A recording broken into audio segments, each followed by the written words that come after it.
Hello student, welcome to our YouTube channel commerce proficiency. आज की class में हम पढ़ेंगे कि डिटर्मिनेंट क्या होते हैं डिमांड के, या फिर डिमांड के फंक्शंस क्या होते हैं। इससे पहले वाली क्लासेस मैंने आपको लॉ ऑफ डिमांड के ऑलरेडी जो टॉपिक्स बनते हैं वो मैंने कवर कराए हैं, तो आप देख सकते हैं। अगर अभी तक आपने मेरे चैनल कॉमर्स प्रोफिशिएंसी को सब्सक्राइब नहीं किया, सब्सक्राइब कीजिए ताकि जब भी मैं न्यू वीडियोज़ अपलोड करूं तो सबसे पहले नोटिफिकेशन आपके पास जाए और आप सबसे पहले वीडियो देखें और आपकी स्टडी है जो कंसिस्टेंसी चलती रहे।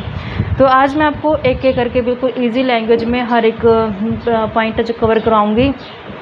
सबसे पहले कहते हैं कि डिटर्मिनेंट है क्या, डिमांड के या फिर डिमांड के फंक्शन क्या है, यानी कि जो फंक्शंस क्या हैं डिमांड के अंदर क्या क्या है जो अपने शामिल किया जाएगा, इसके फंक्शन या इसके डिटर्मिनेंट तत्व जिसे बोलते हैं हम हिंदी में क्या हैं ये।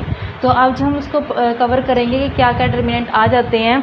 सबसे पहले कहते हैं कि demand of consumer for a particular commodity at any given time is determined by the following factor. कहते हैं जो डिमांड होती है कंज्यूमर की किसी पार्टिकुलर कमोडिटी की, जब वो डिमांड करते हैं एक टाइम पे, तो कहते हैं उसमें कुछ फैक्टर्स आते हैं, जैसे commodity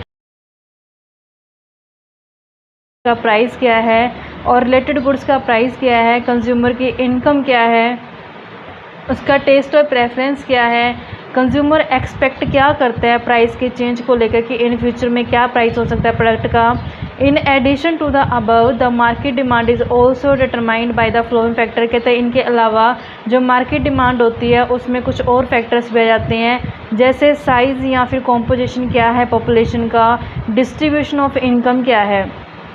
of course in the case of market demand function, कहते हैं जो हमारे पास मार्केट डिमांड फंक्शन होता है वो शैल कंसीडर, कहते हैं उसमें हम क्या क्या कंसीडर करते हैं, income, taste and expectation of all the consumer in the market for a particular commodity. यानी कि जब मार्केट के डिमांड फंक्शन को देखा जाता है तो उसमें देखा जाता है कि इनकम क्या है कंज्यूमर की, टेस्ट क्या है उसका, एक्सपेक्टेशन क्या है कंज्यूमर की किसी पार्टिकुलर कमोडिटी को लेकर के। मार्केट डिमांड फंक्शंस में हम कैसे इसको एक्सप्रेस करते हैं, डी एक्स यानी कि जो डिमांड है कमोडिटी की कैसे डिनोट करेंगे उसको, पी यानी कि प्राइस, जो एक्स यानी कमोडिटी का, पी यानी प्राइस, आर मतलब रिलेटेड गुड्स का, वाई हम यील्ड बोलते हैं इसको इंग्लिश में, इसका मतलब होता है इनकम जिसे डिनोट करते हैं कंज्यूमर की इनकम क्या है, कंज्यूमर का टेस्ट क्या है, कंज्यूमर की एक्सपेक्टेशन क्या है, कंज्यूमर की मतलब पी का मतलब होता है कंज्यूमर का साइज यानी पॉपुलेशन का साइज क्या है, साइज एंड कॉम्पोजिशन पॉपुलेशन क्या है पॉपुलेशन का, वाई डी यानी कि डिस्ट्रीब्यूशन ऑफ इनकम कितना है। तो कहते हैं जो डिटरमिनेंट है इनके मार्केट डिमांड के उनको हम एक एक करके अब बिल्कुल डिटेल में पढ़ेंगे, इनका मीनिंग क्या होता है और कैसे मतलब इसको जानेंगे, एक एक का एक्सप्लेनेशन क्या मतलब होता है और क्या उसका इम्पैक्ट पड़ता है डिमांड के ऊपर। सबसे पहले आता है प्राइस ऑफ कमोडिटी। देखो बच्चों, जो प्राइस होता है कमोडिटी का वो डायरेक्ट इम्पैक्ट डालता होता है उसकी डिमांड के ऊपर, क्योंकि जब भी कंज्यूमर प्राइस के अकॉर्डिंग खरीदता है, जो प्राइस कॉन्शियस होते हैं, तो प्राइस के इम्पैक्ट के कारण उसकी डिमांड के ऊपर क्या होता है, इम्पैक्ट बढ़ जाता है। कहते हैं ordinary the demand for a good is governed bye it's price. कहता है जो डिमांड होती है वो किससे जुड़ी होती है, उसके प्राइस से जुड़ी होती है। अदर डिटर्मिनेंट रिमेनिंग कॉन्स्टेंट, अगर अदर डिटर्मिनेंट जो हमने पढ़े हैं जैसे कंज्यूमर का टेस्ट, प्रेफरेंस, इनकम, उसकी एक्सपेक्टेशन, अगर सब कांस्टेंट है तो उस केस में जो कमोडिटी का प्राइस होता है और उसकी डिमांड होती है वो डायरेक्टली रिलेट करते हैं एक दूसरे से। अगर कहते हैं कि चेंज होता है प्राइस में तो उसका इन्वर्स चेंज किसके ऊपर देखने को मिलता है, डिमांड के ऊपर। यानी कि अगर प्राइस बढ़ जाता है तो डिमांड क्या करता है, कंज्यूमर कम कर देता है। ऐसे अगर प्राइस कम हो जाता है तो डिमांड क्या होती है, ज़्यादा हो जाती है। नॉर्मली राइज इन प्राइस, कहता है अगर बढ़ जाता है प्राइस उससे क्या होता है, डिमांड कम हो जाती है। अगर प्राइस कम हो जाता है तो डिमांड क्या होती है, बढ़ जाती है। जो ये रिलेशनशिप होता है प्राइस और डिमांड के बीच में, इसको क्या बोलते हैं, लॉ ऑफ डिमांड बोलते हैं। जैसे एग्जांपल में हमें ये दिखाया गया है, तो मैं आपको इजी सा एग्जांपल अपनी तरफ से लेके समझाती हूँ कि कैसे हम पढ़ेंगे इसमें। सबसे पहले पढ़ते हैं कि प्राइस ऑफ कमोडिटी, यानी कि कमोडिटी का प्राइस क्या है। प्राइस ऑफ कमोडिटी यानी कि जो कमोडिटी है उसका प्राइस कैसे इम्पैक्ट डालेगा गुड्स की डिमांड के ऊपर। यहाँ पे हम देखेंगे कि जो अदर फैक्टर्स होते हैं, अदर फैक्टर्स में बहुत सारे आते हैं जैसे कंज्यूमर की इनकम, प्रेफरेंस, टेस्ट वगैरह सारे, तो ये कांस्टेंट रखेंगे। यानी कि मैंने ऊपर ये एरो लगा दी, ये कांस्टेंट को डिनोट करता होता है, यानी कि ये सारे क्या है, कांस्टेंट है। इसमें जो प्राइस होता है वो एक्टिव फैक्टर होता है, प्राइस का और क्वांटिटी डिमांडेड का डायरेक्ट रिलेशन होता है। जैसे प्राइस 2 से 4 हो जाएगा, बढ़ जाएगा, तो डिमांड क्या हो जाएगी, 4 से 2 हो जाएगी। यानी कि प्राइस के बढ़ जाने से डिमांड क्या हो चुकी है, कम हो चुकी है। ऐसे ही प्राइस के कम होने से डिमांड क्या हो जाती है, बढ़ जाती है। यानी कि जब अपने अदर फैक्टर्स जो होते हैं वो कांस्टेंट होते हैं, तो उस केस में जो रिलेशन होता है प्राइस का और डिमांड का, वो इनवर्स रिलेशन होता है। अगर प्राइस बढ़ जाता है, डिमांड कम, प्राइस कम, तो डिमांड क्या हो जाती है, ज़्यादा हो जाती है। जैसे अगर हम इसको डायग्राम की हेल्प से अगर शो करते हैं तो डायग्राम में कैसे दिखाएंगे, जैसे यहाँ पे डायग्राम ये ओ एक्स एक्सिस होती है, ये ओ वाई एक्सिस होती है। यहाँ पे हम प्राइस को लेते हैं और यहाँ पे हम क्वांटिटी डिमांडेड को लेके चलते हैं। हमने यहाँ पे मान लो 2 ले लिया और यहाँ पे 4, ऐसे यहाँ पे 2 और यहाँ पे 4। तो हमने देखा कि जब प्राइस 2 था उस पर हमारी डिमांड क्वांटिटी डिमांडेड कितनी, 4, 2 के ऊपर कितने हैं, 4। तो फर्स्ट पॉइंट हमारा यहाँ पे आ जाएगा, 2 के ऊपर कितनी है, 4 है, तो फर्स्ट पॉइंट यहाँ आ गया। ऐसे नेक्स्ट में कहता है कि अगर प्राइस 2 से क्या होगा, 4 हो गया बढ़ के, तो उसका इम्पैक्ट क्या होता है कि डिमांड क्या होती है, उससे कम बढ़ जाती है। तो यानी कि 4 के ऊपर के आगे 2। तो जब हम इसको ज्वाइंट करेंगे तो हमारे पास डिमांड कर्व कैसे आ जाएगा, ऐसे डाउनवर्ड स्लोप आ जाएगा डिमांड कर्व का। यानी कि हमने देखा कि जैसे ही प्राइस बढ़ा वैसे डिमांड क्या हो चुकी है, कम हो चुकी है। जब दो फैक्टर्स के बीच में नेगेटिव रिलेशन होता है बच्चों, तो हमेशा ही जो स्लोप होता है वो क्या जाएगा, डाउनवर्ड जाएगा। जैसे यहाँ पे हमने देखा कि प्राइस और डिमांड के बीच में क्या है, इनवर्स रिलेशन है, दोनों एक दूसरे के अपोजिट में चलते हैं। जब दो डिटर्मिनेंट के बीच में अपोजिट रिलेशन होता है, इनवर्स रिलेशन होता है, तो उसमें क्या होता है, हमेशा स्लोप क्या जाता है, डाउनवर्ड जाता है। जैसे यहाँ पे हमने देखा कि जो स्लोप क्या होता है, डिमांड कर्व का डाउनवर्ड जाते हैं। ऐसे नेक्स्ट में आते हैं प्राइस रिलेटेड गुड्स का। ये तो खुद का प्राइस था गुड्स का कि क्या इम्पैक्ट डालते हैं डिमांड के ऊपर। अब ऐसे ही अगर मान लो रिलेटेड गुड्स, और रिलेटेड गुड्स में हमारे पास आ जाते हैं 2 सब्स्टिट्यूट गुड्स आ जाती है और कॉम्प्लीमेंट्री गुड्स आती है। उस केस में कैसे इम्पैक्ट पड़ेगा हमारे प्रोडक्ट की डिमांड के ऊपर, वो हम और पढ़ते हैं। सब्स्टिट्यूट गुड्स क्या होती हैं? सब्स्टिट्यूट गुड्स वो गुड्स होती हैं जो एक की दूसरे की जगह एक को इस्तेमाल कर सकते हैं। जैसे टी नहीं है, कॉफ़ी ले लो, कॉफ़ी नहीं है, टी ले लो। ऐसे कोक नहीं है, पेप्सी ले लो, पेप्सी नहीं है, कोक ले लो। तो ऐसी जो गुड्स होती हैं उनको सब्स्टिट्यूट गुड्स कहा जाता है। इसमें एक के प्राइस में चेंज आने से दूसरे की डिमांड में चेंज आ जाता है। यानी कि अगर एक का प्राइस बढ़ता है, दूसरे की क्या होती है, डिमांड बढ़ जाती है। इनमें पॉजिटिव रिलेशन होता है, जिसमें एग्जांपल्स की हेल्प से आपको समझाती हूँ। यहाँ पे मैं आपको 2 फैक्टर ले लेती हूँ। जैसे मान लो टी ले ली है और नेक्स्ट हम ले लेते हैं कॉफ़ी।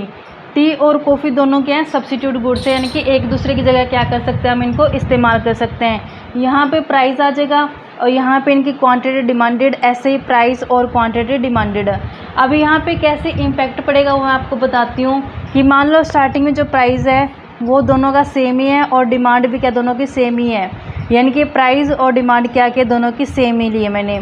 अगर मान लो कि हमारे पास कॉफ़ी का जो प्राइस बढ़ गया, कॉफ़ी का प्राइस बढ़ने से, लेकिन टी का प्राइस क्या है, वो सेम है। कॉफ़ी का प्राइस बढ़ने से जो कंज्यूमर होंगे उनको टी सस्ती लगने लग जाएगी। कॉफ़ी कहाँ उसको 4 रुपये की पड़ रही है और टी कहाँ उसको 2 रुपये की पड़ रही है। तो जो कंज्यूमर्स होते हैं फिर कॉफ़ी के, वो यहाँ से कम हो जाएंगे, यानी 2 से क्या होगा, 1 होगा और यही एक कंज्यूमर यहाँ शिफ्ट हो जाएगा, इसकी डिमांड क्या हो जाएगी, 3 हो जाएगी। यानी कि यहाँ पे इसका क्या हुआ, प्राइस बढ़ गया। अब कॉफ़ी का प्राइस बढ़ने से डिमांड, क्वांटिटी डिमांडेड क्या होगी, इसकी बढ़ गई। यानी कि एक के प्राइस बढ़ने से दूसरे की डिमांड क्या हो जाती है, बढ़ जाती है। ऐसी गुड्स को क्या बोल जाते हैं, सब्स्टिट्यूट गुड्स बोला जाता है, जिसको एक दूसरे की जगह हम इस्तेमाल कर सकते हैं। तो इनमें रिलेशन जो होता है वो क्या होता है, पॉजिटिव होता है। प्राइस बढ़ा और डिमांड भी, क्वांटिटी डिमांडेड क्या हो चुकी है, बढ़ चुकी है। जैसे अगर मान लो यहाँ पे मैं इसको डायग्राम की हेल्प से अगर मैं रिप्रेजेंट करना चाहती हूँ तो कैसे करूँगी, ये अपना ओ एक्स एक्सिस होता है और ये अपना ओ वाई एक्सिस होता है। तो यहाँ पे अपन ले लेते हैं प्राइस और यहाँ पे ले लेते हैं क्वांटिटी डिमांडेड। जो हम प्राइस लेते हैं वो प्राइस ले लेते हैं, मान लो यहाँ पे प्राइस ले लेते हैं अपन कॉफ़ी का प्राइस ले लेते हैं, क्योंकि कॉफ़ी का प्राइस क्या हुआ, बड़ा है। और डिमांड किसके ले लेते हैं हम, टी की क्या ले लेते हैं, डिमांड। क्योंकि कॉफ़ी का प्राइस बढ़े ना तो कॉफ़ी का प्राइस यहाँ आ जाएगा, डिमांड किसकी बढ़ी है, टी की, तो टी की डिमांड हम यहाँ पे ले लेंगे। तो हम यहाँ पे ले लेते हैं 2 और यहाँ पे ले लेते हैं 4, ऐसे ले लेते हैं 2 और यहाँ ले लेते हैं 4। तो हमने देखा जो प्राइस है कॉफ़ी का, कितना प्राइस है कॉफ़ी का, वो 2 प्राइस के ऊपर जो डिमांड है टी की कितनी है, 2। तो यहाँ पे ये पॉइंट आ जाएगा, ये यहाँ पे हम मैच करेंगे तो हमारे पास ए पॉइंट यहाँ बन जाएगा। ऐसे अब हमने देखा कि जो प्राइस है कॉफ़ी का, जो प्राइस है वो 2 से क्या होगा, 4 हो गया, 2 से क्या होगा, 4 हो गया। जो डिमांड है, डिमांड टी की कितनी होगी, 2 से 3 होगी। यहाँ पे आ जाएगा ये पॉइंट, जब हम इसको मर्ज करेंगे तो हमारे पास ये ऐसे बन जाएगा यहाँ से लेके यहाँ तक, यानी कि 2 पे 4 पे क्या हो चुकी है, ये 3 हो चुके हैं। जब हम इसको मैच करें तो हमारे पास इस तरीके से जाएगा, अपवर्ड जाएगा डिमांड कर्व का स्लोप। जब 2 फैक्टर्स के बीच में पॉजिटिव रिलेशन होता है तो उस केस में जो स्लोप होता है डिमांड कर्व का वो क्या होता है, अपवर्ड चला जाता है। जब 2 फैक्टर्स के बीच में नेगेटिव रिलेशन होता है तब उस केस में क्या आता है, डाउनवर्ड जाता है स्लोप डिमांड कर्व का। तो इस तरीके सब्स्टिट्यूट गुड्स का केस था। जब सब्स्टिट्यूट गुड्स का केस में होता है, सब्स्टिट्यूट गुड्स के केस में क्या होता है कि जब एक का प्राइस बढ़ता है दूसरे क्या होता है, डिमांड बढ़ जाती है। नेक्स्ट आते हैं कॉम्प्लीमेंट्री गुड्स। कॉम्प्लीमेंट्री में नाम से क्लियर होता है, कॉम्प्लीमेंट बना है कंप्लीट से, यानी कि वो वस्तुएं जो एक दूसरे को कंप्लीट करती हैं। जैसे इसमें एग्जांपल ले लेते हैं, कार और पेट्रोल। कार में अगर पेट्रोल नहीं होगा तो वो कार ड्राइव नहीं कर पाएंगे हम। ऐसे पेन इंक के बिना नहीं चल सकता, क्या एक दूसरे को कंप्लीट करती हैं ये। तो इसमें क्या होता है कि अब कॉम्प्लीमेंट्री गुड्स के केस में क्या होता है कि अगर एक चीज़ महंगी हो जाती है दूसरे की डिमांड क्या कर देते हैं, कम कर देते हैं। कॉम्प्लीमेंट्री गुड्स में क्या होता है कि अगर एक का प्राइस बढ़ जाता है दूसरे की डिमांड क्या कर दी जाती है, कम कर दी जाती है। जैसे एग्जांपल के मैं यहाँ पे ले लेती हूँ, पेन ले लेते हैं और यहाँ पे ले लेते हैं इंक। तो अगर मान लो यहाँ पे मैं प्राइस और क्वांटिटी डिमांडेड दोनों ले लेती हूँ, यहाँ पे सेम पहले गेस सेम प्राइस और क्वांटिटी डिमांडेड। मान लो यहाँ पे मैंने 2 और यहाँ पे भी 2 और 2 ले ली है। इसमें मैंने सेम लिया है। फिर उसके बाद मैं आपको इम्पैक्ट बताती हूँ कि जो प्राइस है, प्राइस अगर पेन का मान लो 2 से क्या हो गया, 4 हो गया, तो प्राइस का मतलब कि 2 से 4 होने से जो डिमांड है इंक की वो 2 से क्या हो जाएगी, 2 से क्या हो जाएगी, 1 हो जाएगी। यानी कि पेन का प्राइस बढ़ गया, पेन के प्राइस बढ़ने से जो इंक की डिमांड है वो क्या हो गई है, कम हो गई है। पेन के प्राइस बढ़ने से इंक की डिमांड क्या हो चुकी है, कम हो चुकी है। यानी कि एक का प्राइस बढ़ा दूसरे की डिमांड क्या होती है, कम हो जाती है। तो इस केस को क्या बोलते हैं, हम कॉम्प्लीमेंट्री बोलते हैं। यानी कि एक के प्राइस के बढ़ने से दूसरे की डिमांड क्या हो जाती है, कम हो जाती है। जैसे इसको मैं अगर एग्जांपल के तौर पे शो करती हूँ डायग्राम में हम इसको कैसे रिप्रेजेंट कर सकते हैं वो मैं आपको बताती हूँ। प्राइस है जो पेन का वो बढ़ जाने से डिमांड है जो इंक की वो क्या हो गई है, कम हो गई है। पेन की तो डिमांड जाएगी जाएगी कम, लेकिन साथ में इंक की भी क्या हो जाएगी, डिमांड कम हो जाएगी। इसको अगर हम डायग्राम की हेल्प से शो करते तो कैसे शो करेंगे, तो इसको डायग्राम में हम रिप्रेजेंट करते हैं ओ एक्स एक्सिस और यहाँ पे ओ वाई एक्सिस। यहाँ पे ले लेते हैं हम प्राइस किसका, पेन का। यहाँ पे हम ले लेते हैं क्वांटिटी डिमांडेड किसकी, इंक की। तो यहाँ पे हम ले लेते हैं 2 और यहाँ पे आ जाएगा 4, ऐसे 2 और यहाँ पे आ जाएगा 4। हमने देखा कि जब प्राइस है पेन का, प्राइस लेंगे तो 2 है, 2 के ऊपर डिमांड इंक की कितने, 2। तो यहाँ पे मर्ज करेंगे तो पॉइंट हमारा ये यहाँ आ जाएगा, 2 के ऊपर क्या है, 2। जैसे प्राइस है जो पेन का 4 हुआ तो डिमांड क्या हो चुकी है इसकी, 1 हो चुकी है। यानी कि यहाँ पे क्या हो चुकी है, कॉन्ट्रेरी हो चुके। तो इस तरीके से यहाँ पे है कॉन्ट्रेरी आ जाएगा। तो जब हम इसको अटैच करेंगे तो हमारा स्लोप क्या आएगा, डिमांड का डाउनवर्ड जाएगा, क्योंकि जब 2 फैक्टर्स के बीच में नेगेटिव रिलेशन होता है तो स्लोप क्या जाता है, डाउनवर्ड जाता है। आई होप बच्चों की आपको समझ में आ गया होगा सब्स्टिट्यूट गुड्स और कॉम्प्लीमेंट्री गुड्स। नेक्स्ट आता है कि कंज्यूमर की इनकम। कंज्यूमर की इनकम है जो उसका इफ़ेक्ट ज़रूर पड़ता है गुड्स की डिमांड के ऊपर, क्योंकि कंज्यूमर जो परचेज़ करता है गुड्स को वो अपनी इनकम में से ही करता है। तो जो उसके खर्चे करता है वो अपनी इनकम में से करता है। तो इनकम का जो इफ़ेक्ट ज़रूर पड़ता है उसके प्रोडक्ट की डिमांड के ऊपर। जब कंज्यूमर की इनकम में क्या हो जाता है, चेंज हो जाता है। यानी कंज्यूमर की इनकम में चेंज आने से प्रोडक्ट की डिमांड में क्या हो जाता है, चेंज हो जाता है। तो अब जैसे हम पढ़ते हैं कंज्यूमर की इनकम का कैसे कैसे इम्पैक्ट पड़ेगा, तो सबसे पहले हम देखते हैं इसकी मीनिंग। कहते हैं income of the consumer experience show that numerically there is a positive relation between the income of the consumer and his demand for a good. कहते हैं कंज्यूमर की इनकम और उसकी डिमांड के बीच में पॉजिटिव रिलेशन होता है, क्योंकि जो इंसान ज़्यादा कमाएगा वो ज़्यादा खर्च भी कर पाएगा। In other words an increase in income would cause an increase in demand. कहते हैं जैसे इनकम बढ़ जाएगी डिमांड क्या हो जाएगी, कंज्यूमर की बढ़ जाएगी। And economist therefore call such goods as normal goods. किस केस में होता है ये, नॉर्मल गुड्स के केस में होता है। नॉर्मल गुड्स कौन सी होती हैं, कहते हैं normal good is a good for which an increase in consumer income result in increase in demand. कहते हैं नॉर्मल गुड्स के केस में जैसे कंज्यूमर की इनकम बढ़ जाती है, डिमांड जो होती है प्रोडक्ट की वो ज़्यादा करने लग जाते हैं। देर आर सम गुड्स, कहते हैं यहाँ पे कुछ गुड्स होती हैं हाइवर्स which are called inferior good, जिसको हम इन्फीरियर गुड्स बोलते हैं। Inferior good is a good for which an increase in consumer income result in decrease in its demand. Inferior goods वो गुड्स होते हैं जो घटिया वस्तुएं होती हैं। जब कंज्यूमर की इनकम बढ़ जाती है तो फिर वो घटिया वस्तुओं की डिमांड कम करनी शुरू हो जाता है, फिर वो बढ़िया वाली वस्तुओं को खरीदना शुरू कर देता है। तो इन्फीरियर गुड्स के केस में क्या होता है, नेगेटिव रिलेशन होता है, लेकिन नॉर्मल गुड्स के केस में क्या होता है, पॉजिटिव रिलेशन होता है इनकम का और डिमांड का। जैसे नॉर्मल गुड्स में क्या है, इन्फीरियर गुड्स में क्या है, और necessity of life and in expensive goods के केस में क्या इम्पैक्ट पड़ता है, एक एक करके पढ़ेंगे। नॉर्मल गुड्स में कौन सी आती है, कहते हैं normal goods are those goods in the demand for which tends to increase following increase in consumer income. कहते हैं नॉर्मल गुड्स के केस में जैसे कंज्यूमर की इनकम बढ़ जाती है वैसे जो डिमांड करता है प्रोडक्ट की वो ज़्यादा करनी शुरू कर देता है। And tends to decrease following decrease in his income, कहता है कि डिमांड कम करनी शुरू कर देगा जैसे कंज्यूमर की इनकम क्या हो जाएगी, बढ़ जाएगी। यानी कि यहाँ पे पॉजिटिव रिलेशन है कंज्यूमर की इनकम के बीच में और क्वांटिटी डिमांडेड के बीच में। तो जब दो फैक्टर्स के बीच में पॉजिटिव रिलेशन होता है तो उस केस में स्लोप क्या जाता है, डिमांड कर्व का अपवर्ड जाता है।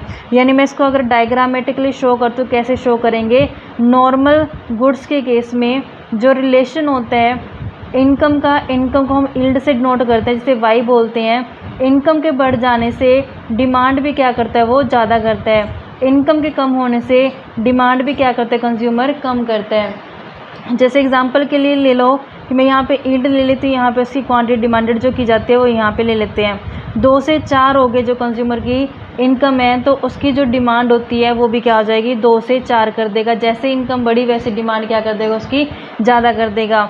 जब अपन इसको डायग्राम की हेल्प से शो करेंगे तो कैसे शो करेंगे, तो यहाँ पे मैं साइड पे इसका डायग्राम शो कर देती हूँ। इन दोनों के बीच में पॉजिटिव रिलेशन है तो स्लोप क्या जाएगा, अपवर्ड जाएगा। तो यहाँ पे हम ले लेते हैं कि कितनी क्वांटिटी डिमांड की गई है और यहाँ पे कंज्यूमर की इनकम ले लेते हैं। यहाँ पे 2 आ जाएगा, यहाँ पे 4, ऐसे 2 और 4। जैसे 2 है, 2 के ऊपर डिमांड कितनी है, 2, ऐसे 4 के ऊपर कितनी कर दी, डिमांड 4। तो यहाँ पे इस तरीके से स्लोप क्या चला जाएगा, अपवर्ड चला जाएगा। यानी कि नॉर्मल गुड्स के केस में डिमांड कर्व का स्लोप क्या होता है, अपवर्ड होता है। जैसे गुड्स की जैसे कंज्यूमर की इनकम बढ़ेगी वैसे वो डिमांड क्या कर देगा, प्रोडक्ट की ज़्यादा कर देगा। जैसे कंज्यूमर की इनकम कम होगी वैसे डिमांड क्या कर देगा, प्रोडक्ट की वो कम कर देगा। नेक्स्ट के साथ है इन्फीरियर गुड्स। इन्फीरियर गुड्स में क्या होता है, वो घटिया वस्तुएं होती हैं। जब इंसान के पास पैसा कम होता है तो वो घटिया वस्तुओं खरीदता है। एग्जांपल मैं आपको सिंपल सा देती हूँ। मान लो कि किसी की इनकम कम है तो वो कंज्यूम करे डालडा घी को, जो थोड़ा इन्फीरियर क्वालिटी में आ जाते हैं। अगर किसी कंज्यूमर की इनकम बढ़ जाएगी तो फिर वो डालडा घी को छोड़ के वो देसी घी की तरफ शिफ्ट हो जाएगा। तो इन्फीरियर गुड्स के केस में क्या होता है, रिलेशन इनकम और डिमांड के बीच में नेगेटिव होते हैं। कहते हैं inferior goods are those goods the demand for which, कहता है इसमें इन्फीरियर गुड्स वो होती हैं जो डिमांड डिक्लाइन हो जाती है जैसे कंज्यूमर की इनकम बढ़ जाती है। और कहते हैं कि जो इंक्रीज फॉल इन इनकम, कहते हैं कि जैसे इनकम कम है डिमांड ज़्यादा, और इनकम ज़्यादा तो डिमांड क्या कर देंगे, कम कर देंगे इन्फीरियर गुड्स के केस में। So there is an inverse relation, कहते हैं यहाँ पे इनवर्स रिलेशन होता है। जो इनकम होती है कंज्यूमर और जो डिमांड होती है कमोडिटी की, तो यह जैसे इनकम बढ़ जाती है वैसे डिमांड क्या करते हैं, इन्फीरियर गुड्स के केस में कम हो जाती है। जैसे यहाँ पे मैं एग्जांपल ले लेती हूँ इन्फीरियर गुड्स का। इन्फीरियर गुड्स में क्या आते हैं, घटिया वस्तु आ जाती हैं। जैसे मैंने आपको डालडा घी का एग्जांपल दिया। यहाँ पे कंज्यूमर की इनकम ले लेते हैं, यहाँ पे उसकी क्वांटिटी डिमांडेड है। जैसे उसकी इनकम 2 से 4 हो जाती है तो डिमांड क्या करता है, वो इन्फीरियर गुड्स की कम कर देता है। यहाँ पे नेगेटिव रिलेशन होता है तो इसलिए स्लोप डिमांड कर्व का क्या जाएगा, डाउनवर्ड जाएगा। जैसे यहाँ पे मैं आपको डायग्रामेटिकली शो कर देती हूँ। ओ एक्स और वाई एक्सिस पे यहाँ पे आए थे कंज्यूमर की इनकम और यहाँ पे जो उसकी क्वांटिटी डिमांडेड होती है। यहाँ पे 2 ले लेते हैं, यहाँ 4, ऐसे 2 और 4। जैसे 2 है वहाँ पे उसकी डिमांड क्या है, 4 है। जैसे उसकी इनकम बढ़ जाएगी तो डिमांड क्या हो जाएगी उसकी, यानी कि जैसे इनकम 2 से बढ़ के 4 हो तो डिमांड क्या कर दी उसने, कम कर दी। यहाँ पे पॉइंट आ जाएगा। तो इस तरीके से स्लोप क्या चला जाएगा, डाउनवर्ड चला जाएगा डिमांड कर्व का, क्योंकि जब 2 फैक्टर्स के बीच में नेगेटिव रिलेशन होता है तो स्लोप क्या आता है, डाउनवर्ड चला जाता है डिमांड कर्व का। आई होप कि आपको ये दोनों पॉइंट समझ में आ गए होंगे, इन्फीरियर गुड्स के केस में और नॉर्मल गुड्स के केस में कैसे इम्पैक्ट पड़ता है। डिमांड के ऊपर कंज्यूमर की इनकम का।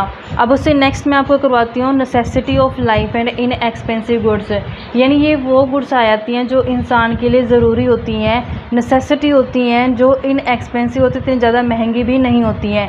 कहते हैं वन में also study the relationship between income of the consumer and his demand for the necessary of life and in expensive goods. कहते हैं यहाँ पे हम पढ़ते हैं रिलेशन कि इनकम का क्या इफेक्ट पड़ेगा कंज्यूमर की डिमांड के ऊपर, जो गुड्स उसके लिए ज़रूरी हैं और जो उसके इन एक्सपेंसिव यानी कि ज़्यादा महंगी भी नहीं है। In case of such good, कहते हैं इस केस में क्या होता है, जैसे एग्जांपल के लिए ले लिया साल्ट ले लिया और मैच बॉक्स ले लिया, यानी कि जो नमक होता है और माचिस का बॉक्स होता है एग्जांपल के लिए ले लेते हैं कि जो डिमांड होती है रिमेन ऑलमोस्ट कांस्टेंट। कहते हैं डिमांड क्या रहती है इसमें कांस्टेंट रहती है irrespective of the level of income, किसके साथ, लेवल ऑफ इनकम के साथ।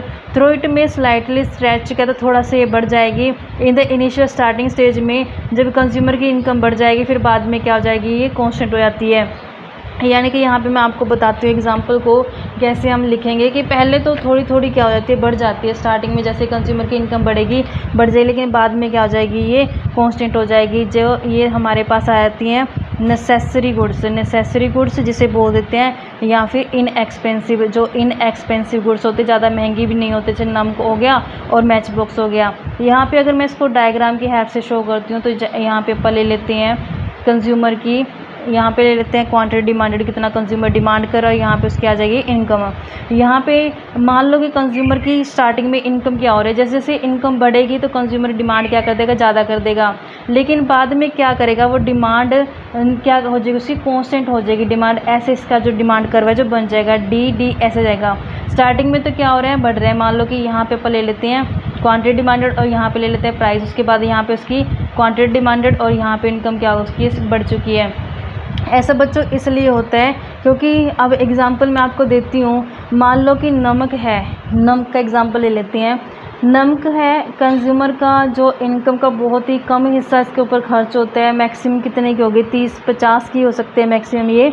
तो अब कंज्यूमर के लिए नेसेसरी भी है और इतना महंगा भी नहीं है। अब जब स्टार्टिंग में मान लो कि कंज्यूमर की इनकम बढ़ती है तो ठीक है, इसकी थोड़ी सी डिमांड बढ़ जाएगी, लेकिन बाद में कांस्टेंट इसलिए हो गई है ये क्योंकि अब ऐसा नहीं होता ना कि कंज्यूमर की अगर इनकम बढ़ गई है तो वो नमक का ज़्यादा कंजप्शन करने लग जाए, यहाँ 1 चम्मच कर रहा है वहाँ पे 10 चमचे यूज़ करने लग जाए, नहीं ऐसा नहीं कर सकता वो, क्योंकि ये एक टाइम पे आकर क्या होते हैं, कांस्टेंट हो जाते हैं, जितनी इंसान को ज़रूरत होती है फिर वहाँ पे वो उतनी ही कंज्यूम करते हैं, इससे ज़्यादा वो कंज्यूम नहीं करता।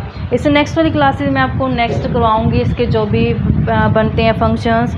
ऐसी रेगुलर वीडियोज़ देखने के लिए बच्चों आप मेरे चैनल कॉमर्स प्रोफिशिएंसी को सब्सक्राइब, लाइक एंड शेयर करें।